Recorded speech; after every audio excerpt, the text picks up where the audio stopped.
Mr Deputy Speaker, we're almost 1 year into this government and the outlook for Queensland is getting worse by the week. Since Parliament sat just 12 days ago, we've seen a statewide strike by the racing industry, an entire industry taking a stance against a Labor government that is addicted to taxation. I applaud the 10,000-odd people and more of supporters in the racing industry who stood up to the Palaszczuk government to fight for their livelihoods. Now, racing members or people interested in the racing industry are not members of the CFMEU, Mr Deputy Speaker. They do not strike just so they can have an afternoon at the pub. They took action because they were desperate to save their jobs and desperate to save an industry that is part of Queensland's heart and soul. A fair and competent government would have worked with the industry from day one to develop a long-term plan to revive racing. But the Palaszczuk government doesn't do competence. This government only does arrogance. Mr Deputy Speaker, the past week has also seen even more evidence of Queensland's crime crisis. Wherever you look, we see cuts to policing and more crime. It was the LNP that drove the bikies out of Queensland, but they're back in business under the Palaszczuk government. Mr Deputy Speaker,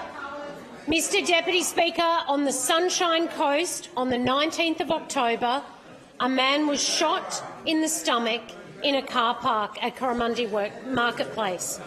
2 members of the Rebels motorcycle gang have since been charged with attempted murder. The Police Minister assures us that there is no problem with our bikie laws. Well, I beg to differ, and those on this side of the chamber beg to differ. When bullets are flying in broad daylight at a suburban shopping centre, anywhere across Queensland, but a suburban shopping centre on the Sunshine Coast, it is obvious there is a problem. And so do the law-abiding residents of the Sunshine Coast think there's a problem.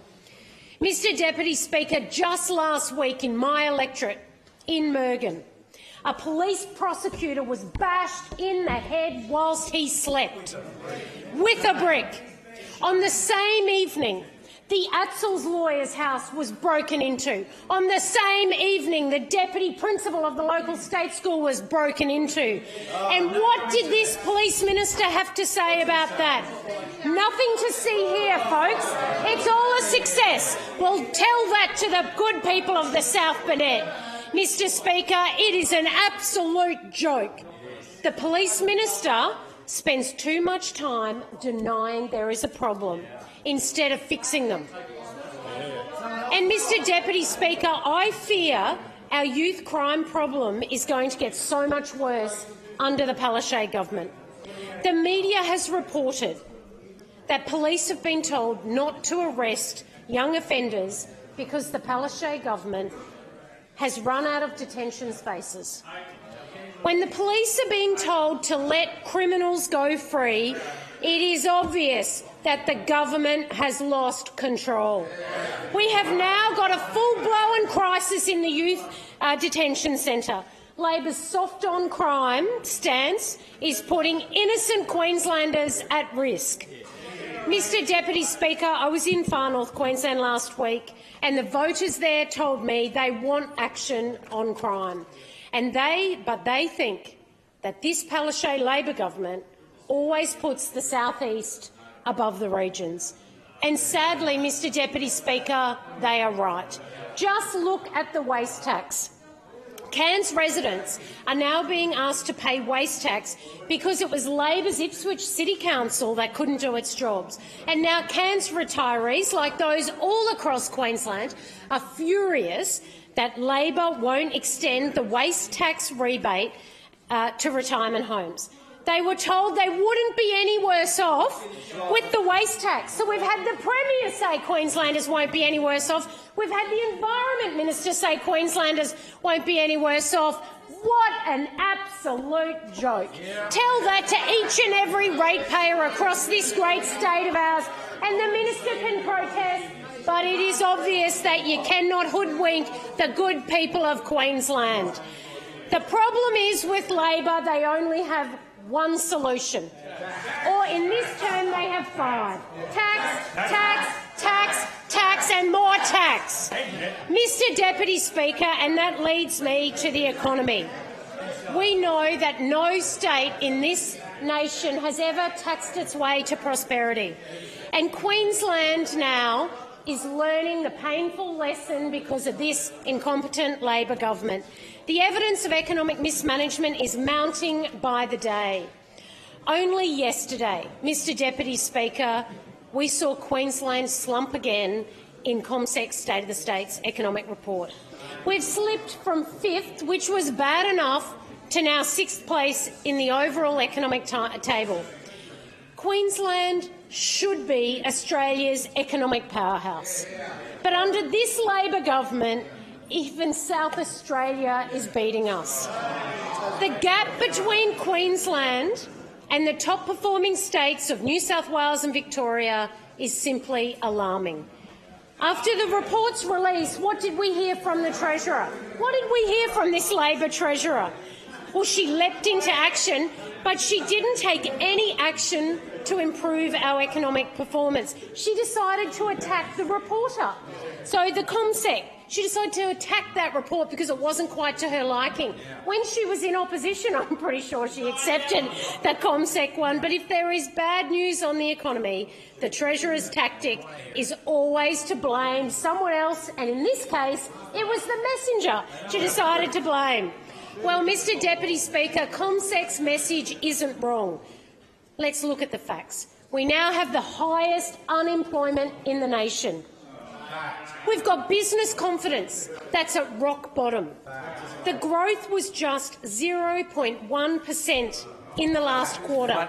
I'll take that interjection from the Shadow Treasurer. It was flatlining, Mr Deputy Speaker, and if we took Queensland's growing coal exports out of the equation, we would be in a massive economic hole. And CommSec isn't the only organisation that's ringing the alarm bells. Last week, Infrastructure Association of Queensland found that 80% of investors believe Queensland is being held back by lack of new opportunities and over-regulation by the government. Investors are simply taking their money south over the border, along with the jobs that Queensland needs. 2 days later, the Australian Infrastructure Investment Report revealed Queensland has suffered the biggest drop in investor confidence in the nation. New South Wales and Victoria are nearly 3 times more attractive to industry than Queensland. And if this Labor Treasurer wants any more proof of her failed government's policies, just take a look at our rating agencies.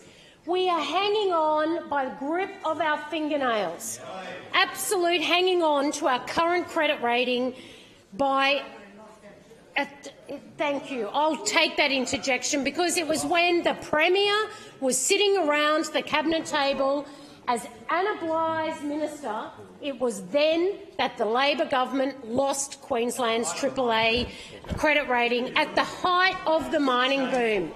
What did you do with all the money? Mr Deputy Speaker, it is a bleak picture painted by CommSec, by infrastructure associations, Standard & Poor's, and it has real consequences for the real people of Queensland.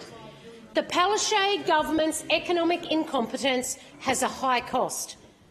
That cost is being paid through more taxes, more debt, more unemployment and lower wage rises. I want this state to be an economic powerhouse once again, and it's the LNP who have the economic plan to achieve it. In contrast with this government, it couldn't be greater.